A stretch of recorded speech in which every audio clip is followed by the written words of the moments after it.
Hello friends, I Shreeya Katyal welcome you all to Marwah Studios, and in today's talk we have Mr. David Stevens, who is a very talented sound mixer and sound recordist.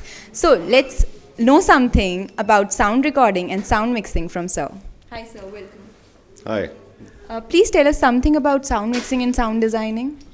Well, production sound mixing, what I do, is to create an experience for the audience that when they go into the cinema, that they feel connected to the story and the environment. And what I try to do is make that experience as realistic for the audience so that they believe everything. They're already there to let their criticisms go and just indulge in the story. And I just try to help bring them into the story as much as I can. So, how this idea of being a sound recordist came to your mind that you like this or this is the field for you? Well, I love movies. I love cinema, and I wanted to stay in the industry. And I wanted, like everybody else, when I was younger, to be a director. But I quickly learned I wasn't experienced enough and that was kind of untenable. So my second passion and hobby was sound recording for music and for bands. And I felt that there was less competition, actually, because sound is something that a lot of people don't think about. So the more I thought about it, the more I saw that there was an opportunity for me to have a career, to stay in and learn from directors and work closely with directors so that ultimately I could learn these invaluable lessons in working with directors and with actors through sound.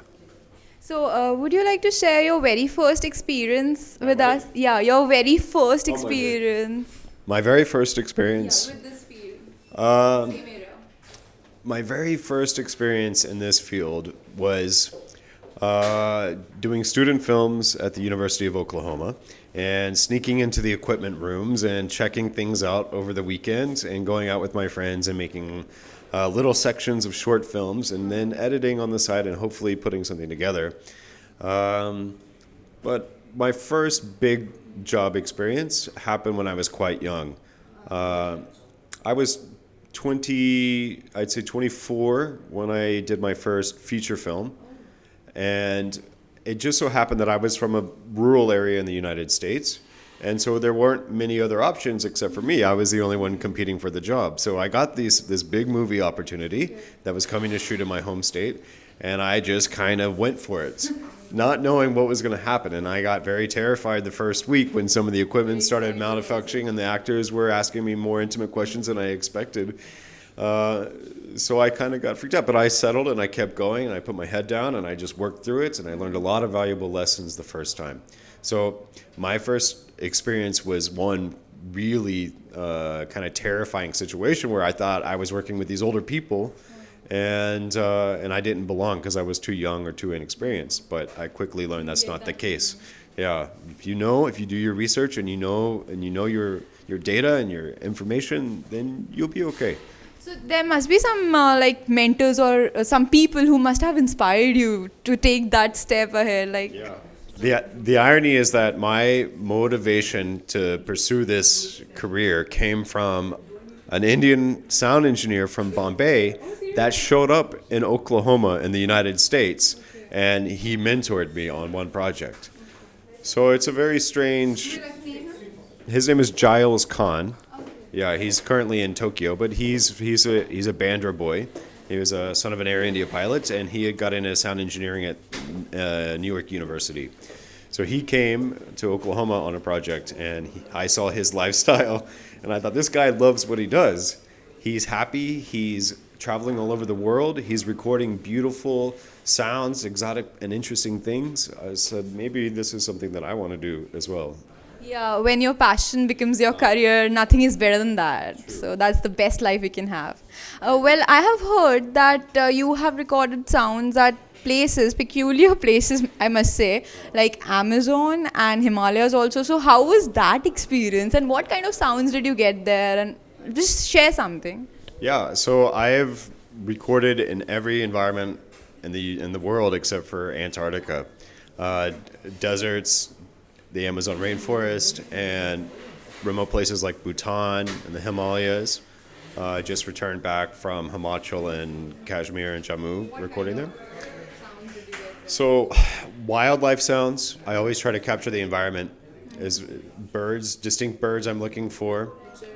Cultural folk musics, these kind of things. Just general ambience of a place that you can't really recreate in a studio. So, for instance, there's shipbreaking in the Amazon where they have these big river boats that need to be broken down. So this just that kind of really kind of strange working sounds. In the Himalayas, I've recorded the same thing: folk music, ceremonies, wildlife. I try to record national parks around India as well. I feel like there's a lot of photography that's being captured of these beautiful animals that are in India, which are endangered, but not a lot of sound recording. So you can learn a lot about sound recording animals. For instance, when birds come to migrate, Keoladio is a great place to record because the birds come and you can learn a lot about their behavior, their migration patterns, their breeding patterns through the sound. So sometimes I'll go to these places and I'll record these birds and I'll bring them back and I'll try to work with someone to identify these birds, identify the time of the year, make sure the metadata is all appropriate so that future generations, when they listen to these wildlife recordings, they can say, oh, this is such and such, red drongo. Even if they get extinct. Yeah, even if they get extinct, then there's something, yeah. So what are your future plans? Planning to move ahead to Antarctica as well? I would love to record icebergs and hydrophones, put microphones under the water and hear the ice breaking. But until somebody hires me to do that, I think I'll probably just... We are waiting for that to happen. Well, I would like you to give some message to the aspiring sound recordists and designers. So how can they, enhance their skills or approach towards their goal? Please give them some message. So something I would say to young sound enthusiasts, soundies as we call them, is that the world of sound for your career is much bigger than I think you might realize at first. There are occupations that can earn you very good income, that you can work on things and be creative and passionate about inside the studio and outside the studio. You can do things on your own, you can do things collectively, you can do things creatively and technically. If that's the kind of person that you are, both left brain and right brain, then sound is there's a huge field from ADR recording to dialogue recording to effects recording to ambient recording. So you can choose anything. Anything you can do. Anything that's in the world needs to be recorded. Yeah. Thanks a lot, sir. Wish you a very good luck for the future ahead, and we wish that you move ahead to Antarctica and make more good creations by your side. Yeah. Thank you. So friends, as we saw that when passion becomes your career, life becomes the best. So today's talk में इतना ही आज के लिए. मैं श्रेया कत्याल लेती हूँ आपसे इजाज़त और फिर मिलूंगी एक नए गेस्ट के साथ. तब तक के लिए देखते रहिए MSTV हर पल आपके साथ.